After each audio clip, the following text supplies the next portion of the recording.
ஓம் சாய்ராம். நான் ஷிரடி போக முடியல, பாபா பார்க்க முடியல அப்படின்னு சொல்லி வருத்தப்பட்ட ஒரு சாய் பக்தருக்கு சாய்பாபா எப்படி அற்புதமான ஒரு விஷயம் பண்ணியிருக்காங்க, எப்படி பாபா காட்சி கொடுத்துருக்காங்க, எப்படி ஆசீர்வாதம் பண்ணியிருக்காங்க அப்படின்னு சொல்லி அவங்க உணர்வுபூர்வமாக நமக்கு சொல்லியிருந்தாங்க. அந்த விஷயத்தை இப்போ நான் கூட ஷேர் பண்ணுறேன் சாய்ராம். இந்த சாய்ராம் வந்து அமெரிக்காவில் இருக்காங்க. இவங்களோட தோழி வந்து பார்த்தீங்கன்னா இந்தியா வர்றாங்க. இந்தியாவில் வந்து நிறைய கோயில்களுக்கு போகணும் அப்படின்னு சொல்லி ஆசை. அப்போ இந்த சாய்ராம் சொல்கிறாங்க, இனி வந்து இந்தியா போறீல்ல, அப்போ ஷிரடி போய் சாய்பாபாவை பார்த்துட்டு வா அப்படின்னு சொல்லி அவங்க சொல்கிறாங்க. இந்த சாய்ராமுக்கு பாபானா ரொம்ப ரொம்ப பிடிக்குமா. ஆனால் அவங்க தோழிக்கு வந்து ஷிரடி போகணும் அப்படின்றது அவங்களோட பிளான்லே இல்லை. ஆனால் இவங்க சொன்னதுனால சரி நான் போய் பாபா பார்த்துட்டு வரேன் அப்படின்னு சொல்லி அவங்க வந்து சொல்கிறாங்களாம். அதுக்கப்புறம் அவங்க வந்து கிளம்பி இந்தியா வந்துட்டாங்க.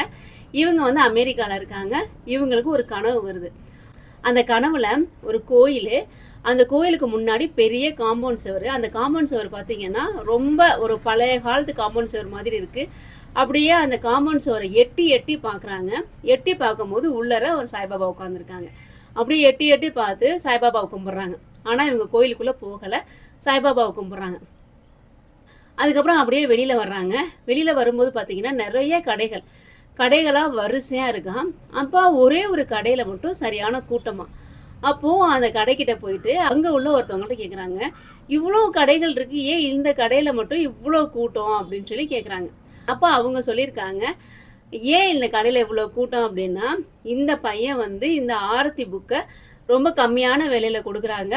அதோடு சேர்த்து சாய்பாபாவுக்கு பூஜை பண்ண அந்த மலர்கள் இருக்கு இல்லையா, அந்த மலர்களை வந்து நல்லா காய வச்சு அதை இந்த கவரில் போட்டு அந்த பையன் கொடுக்குறாங்க. இது வந்து ரொம்ப பெரிய விசேஷம். பாபாவுக்கு அர்ச்சனை பண்ண அந்த மலர்கள் கிடைக்குதுங்கிறதுக்காகவே இங்கே வந்து நிறைய சாய் பக்தர்கள் வர்றாங்க அப்படின்னு சொல்லி அவங்க சொல்லியிருக்காங்க. இப்போ இவங்களும் அந்த கடைக்கு போகிறாங்க. அந்த பையன்கிட்ட கேட்குறாங்க, இந்த புக்கு எவ்வளோ அப்படின்னு சொல்லி கேட்குறாங்க. அந்த பையன் ஒரு அமௌண்ட் சொல்கிறாங்க. இப்போ இவங்ககிட்ட அந்த அமௌண்ட் இல்லை. அப்போ இவங்க நினைக்கிறாங்க, சரி நம்ம ஹஸ்பண்ட் வந்து வெளில போயிருக்காங்க, நம்ம வந்த உடனே அவங்கக்கிட்ட காசு வாங்கி இந்த புக்கை வாங்கிக்கலாம் அப்படின்னு சொல்லிட்டு அப்படியே ஓரமாக ஒதுங்கி நிற்கிறாங்க. அப்படியே அந்த கடையை பார்த்துட்டே இருக்காங்க. நிறைய பேர் வர்றாங்க. வர்றவங்களுக்குலாம் அந்த பையன் வந்து அந்த ஆரத்தி புக்கும் அந்த பூவையும் அப்படியே கொடுத்துக்கிட்டே இருக்காங்க. நிறைய பேர் வந்து வாங்கிட்டே போயிட்டுருக்காங்க. ஆனால் அந்த பையன் வந்து யாரையுமே அந்த ஆரத்தி புக்கை தொட விடலை, அந்த பூவை தொட விடலை. இவங்களுக்கு மனசில் என்னன்னா, நம்மளால் இப்போதைக்கு இந்த ஆரத்தி புக்கு இந்த பூவே வாங்க முடியல, ஆனால் பாபாவுக்கு அர்ச்சனை பண்ண அந்த பூவை வந்து நம்ம கையால் தொட்டால் எவ்வளோ நல்லாயிருக்கும் அப்படின்னு சொல்லி இவங்க மனசில் வந்து நினச்சிருந்துருக்காங்க.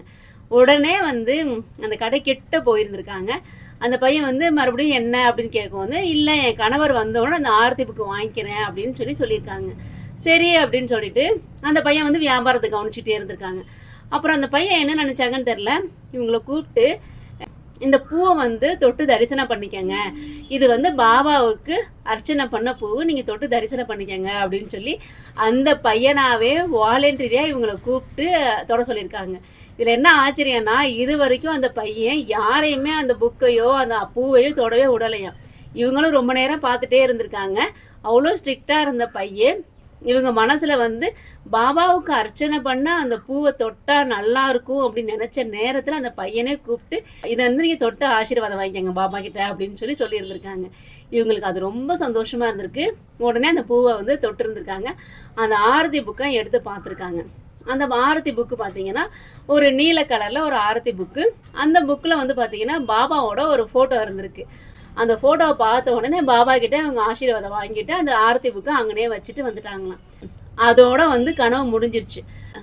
அதுக்கப்புறம் கொஞ்ச நாளுக்கு அப்புறம் பார்த்தீங்கன்னா இவங்க இந்தியா போனாங்கல்ல, அவங்களோட ஃப்ரெண்டு வந்து அமெரிக்கா திரும்பி வந்துட்டாங்களாம். வந்த உடனே இந்தியா போனதுலேயும் அங்கே நடந்த விஷயங்கள் எல்லாத்தையும் இவங்கள்ட்ட ஷேர் பண்ணிவிட்டு இந்தியாவில் எந்தெந்த கோயில்களுக்கு போனாங்க, தமிழ்நாட்டில் எந்தெந்த கோயில்களுக்கு போனாங்க அப்படின்னு சொல்லி எல்லா கோயில்களில் இருந்துமே விபூதி பிரசாதம், குங்கும பிரசாதம், அந்த கோயிலில் உள்ள ஃபோட்டோக்கள் எல்லாமே இவங்கள்ட்ட கொடுத்துருக்காங்க. அதோடு சேர்த்து பாபாவோட ஒரு ஆரத்தி புக்கும் பாபாவோட உதியையும் இவங்கக்கிட்ட கொடுக்குறாங்க. இவங்களுக்கு பார்த்தோன்னே அவ்வளோ ஆச்சரியமா, நீ ஷிரடி போனியா அப்படின்னு கேட்டிருக்காங்க. ஆமாம் நான் ஷிரடி போனேன், நீ சொன்னதுனால நான் போனேன், இந்தா உனக்கு இந்த புக்கு பாபாவோட உதி பிரசாதம்னு சொல்லி கொடுத்துருக்காங்க. அந்த புக்கை பார்த்த உடனே இவங்களுக்கு பயங்கரமான ஆச்சரியம். என்னென்னா, இவங்க அந்த கனவுல வந்து ஆரத்தி புக்கு பார்த்தாங்கல்ல, நீல கலர் ஆரத்தி புக்கு, ஒரு பாபாவோட ஃபோட்டோ வச்சு, அதே புக்கு அச்சலாம் இவங்க ஃப்ரெண்டு வாங்கிட்டு வந்திருக்காங்க. இவங்களுக்கு ரொம்ப ஆச்சரியமாக இருந்துச்சா. இது நீ எங்கேருந்து வாங்கினேன் அப்படிங்கும்போது, நான் ஷிரடியில் வாங்கினேன், ஷிரடியில இந்த புக்க வந்து நான் வாங்கும்போது வேற புக் தான் நான் எடுத்தேன். அப்ப அவங்க சொன்னாங்க, "இந்தா இந்த புக்க நீங்க வாங்கிக்கோங்க" அப்படின்னு சொல்லி அவங்க தான் இந்த புக்க என் கையில குடுத்தாங்க. அத நான் உன்கிட்ட கொண்டாந்து குடுத்துட்டேன் அப்படின்னு சொல்லி அவங்க ஃப்ரெண்டு சொல்லியிருக்காங்க. அப்ப இதுலேருந்து என்ன தெரியுது? சாய்பாபா பாருங்க, ஷிரடிக்கு வர முடியலேன்னு இவங்க வருத்தப்பட்டதுக்கு, இவங்களுக்கு கனவுல போயி ஆரத்தி புக் ரூபத்துல தரிசனம் பண்ணிட்டு, அதே ஆரத்தி புக்க கையிலேயும் கொண்டாந்து குடுத்துட்டாங்க சாய்ராம். எவ்வளோ பெரிய விஷயம் பாருங்க இவங்களுக்கு நடந்திருக்கு. இவங்க கனவுல எந்த புக்கு பார்த்தாங்களோ, அதே புக்கு, அதே ஃபோட்டோ ரூபத்துல பாபா இவங்க வீட்டுக்கு போயிருக்காங்க. அவங்க அத பார்த்தோனே அவ்வளோ சந்தோஷப்பட்டுருக்காங்க. பாபாவுக்கு ரொம்ப ரொம்ப நன்றி சொல்லியிருக்காங்க. இதுதான் சாய்பாபா. ஷிரடி வர முடியலையேன்னு வருத்தப்பட்டவங்களுக்கு நேரடியா பாபாவே போய் தரிசனம் பண்ணியிருக்காங்க. அதனால நீங்க ஷிரடி வர முடியலையே அப்படின்னு சொல்லி வருத்தப்படாதீங்க. பாபா மனசார நினைங்க. ஷிரடிக்கு உங்கள வர வைப்பாரு. பாபாவும் உங்கள நேரா பார்க்க வருவார் சாய்ராம். பாபாவை நம்பினவங்களுக்கு பாபா எப்பயுமே துணையா இருப்பாங்க. இந்த விஷயத்த கேள்விப்பட்ட உடனே உங்க கூட ஷேர் பண்ணணும் அப்படின்னு தோணுச்சு. எப்பயுமே பாபாவை நம்புங்க சாய்ராம். எல்லாத்துக்குமே நல்லதே நடக்கும். ஓம் சாய்ராம்.